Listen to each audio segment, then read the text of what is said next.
పేరు చందన. నేను భీమవరం నుంచి వచ్చాను. ఇది వరకు మేము భీమవరంలో ఇండియన్ హాస్పిటల్లో చూపించుకున్నాం. అక్కడ మేడం ఇక్కడ రెఫరెన్స్ చేశారు. ఇక్కడికి 8 months నుంచి వస్తున్నాం. 3 months మా వారు స్పెర్మ్ కౌంట్ సరిగ్గా లేకపోవడం వల్ల ట్యాబ్లెట్స్ మెడిసిన్ వాడా. First of all madam consultation అయ్యింది. మేడం 3 months ట్యాబ్లెట్స్ వాడాక అప్పుడు IVF ట్రీట్మెంట్ స్టార్ట్ చేశారు. ఇక్కడ హాస్పిటల్లో రిసీవింగ్ అంటే పేషెంట్ ఎంతో బాధతో వస్తారు కదా, రిసీవింగ్ చాలా బాగుంటుంది. ఇంక 3 months last month IVF pickup అయ్యింది.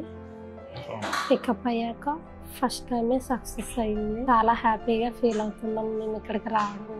నా పేరు ఉమాశంకర్. నేను భీమవరం నుంచి వచ్చాను. భీమవరంలో 2-3 హాస్పిటల్స్ మేము ట్రీట్మెంట్ తీసుకున్నా సరే మాకు సఫిషియెంట్ రిజల్ట్ అనేది రాలేదు. ఇక్కడ విజయవాడ YSS ఫెర్టిలిటీ సెంటర్లో డాక్టర్ సుజాత మేడం గారి దగ్గరికి Indian hospital Sunita madam prefer చేశారు. ఇక్కడికి వచ్చినప్పుడు ఫస్ట్ ఆఫ్ ఆల్ నాకు కొంచెం ఫీర్ అనిపించింది. బట్ ఇక్కడ YSSలో వీళ్ళ ట్రీట్మెంట్ కానీ వీళ్ళ రిసీవింగ్ కానీ అండ్ ఇక్కడ హాస్పిటల్లో ఉన్న అట్మాస్ఫియర్ కానీ చూస్తే కొంచెం ఫ్రీనెస్గా and friendly nature and family moment కింద అనిపించింది. ఫస్ట్లో నాది స్పెర్మ్ కౌంట్ చాలా తక్కువ ఉంది. సుజాత మేడం గారు ఇచ్చిన medicine prescriptions and diet following ద్వారా నాకు 3 months తర్వాత నాది స్పెర్మ్ కౌంట్ ఇంప్రూవ్మెంట్ చాలా బాగా అనిపించింది. ఇక్కడ ఉన్న అడ్వాన్స్ టెక్నాలజీ అండ్ ట్రీట్మెంట్తో స్పెర్మ్ కౌంట్ ఇంప్రూవ్ జరిగింది. అండ్ లాస్ట్ 15 days బ్యాక్ మా మిస్సెస్కి ట్రాన్స్ఫర్ అయింది, IVF ట్రాన్స్ఫర్ అయింది.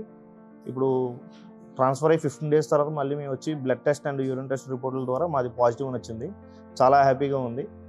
Thanks to doctor Sujatha madam, YSS fertility centre Vijayawada.